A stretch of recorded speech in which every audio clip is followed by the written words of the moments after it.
Hi guys, ganda nga po. Bali nga po, nagbasag yung aking bali sa L300 ko guys. Nabasag po yung ilaw. Ilaw po nang sa bali signal light siya guys. Ito, bali nagpa-estimate ako sa kasa kasama ng medyo konting dent at saka yung basag na to. Doon sa aking windshield, bali papalitin na po siya kasama to. Is napakamahal, 102k. Sko guys, grabe yung kasa. Bali ito guys, in-order ko na lang siya sa Lazada. Mapapasin nyo is same naman siya. Halos wala siyang pinagkaiba sa original. Bali ito, papalitan na lang guys. Hindi ko na bali siya ibinayad sa installer. Ako na lang po mag-i-install guys. Pero kita ko naman simple lang siya. Bali ikabit na po yung windshield. Ito naman yung ikakabit ko para hindi na ganun kalaki yung gastos.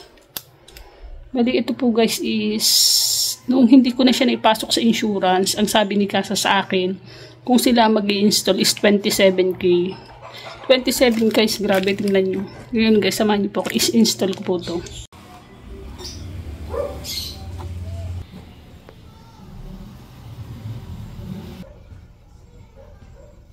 Yun guys, bali nakakaalam naman po ako sa ganito pong electrical. Bali pinangasan ko na lang po na ako na lang po yung mag-install ng nabasag na sa headlight. Madali lang naman po siya, pa-plug lang naman po siya. Medyo ito lang po kung sa akin is medyo tinubig po kasi nga po may butas, kaya inano ko na rin po yung ilaw, inayos ko po ng pagkakalagay, inalog-alog, tapos nalitan ko lang siya guys. Madali lang siya guys, ano lang po siya, ipa-plug nyo lang po yung wire niya.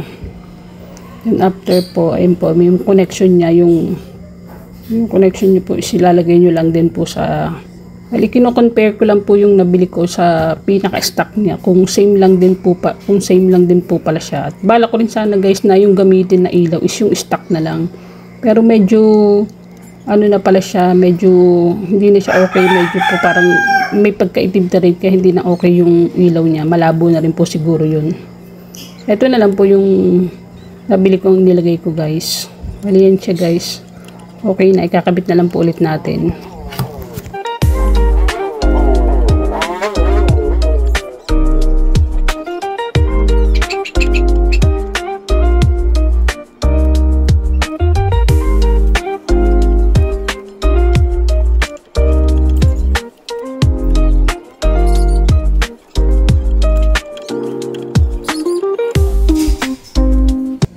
Ito na siya guys, okay na, success po yung ating pagkalagay, okay naman na po siya.